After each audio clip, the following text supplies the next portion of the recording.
I hooked up with my 17-year-old cousin at a family reunion. Honestly, I'd never thought of her as attractive until that day.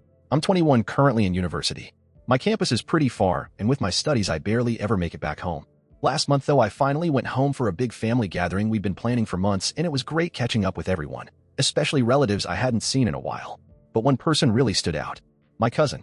It had been 5 years since we last met, and she was a completely different person. She had dramatically transformed. I went over and started talking to her, and within minutes it was obvious she was flirting hard.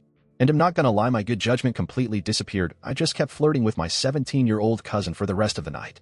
I couldn't get her out of my head, so when my mom suggested all the cousins hang out at my parents' house after the main event, I was completely on board.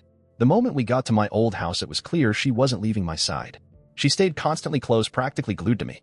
Every time I moved, she was right there, often brushing against me as we walked around. Even when I went to my room to get a minute alone, she followed me. From there, well, things escalated fast. Next thing I knew, I was fully into my cousin. Am I totally messed up for letting this happen?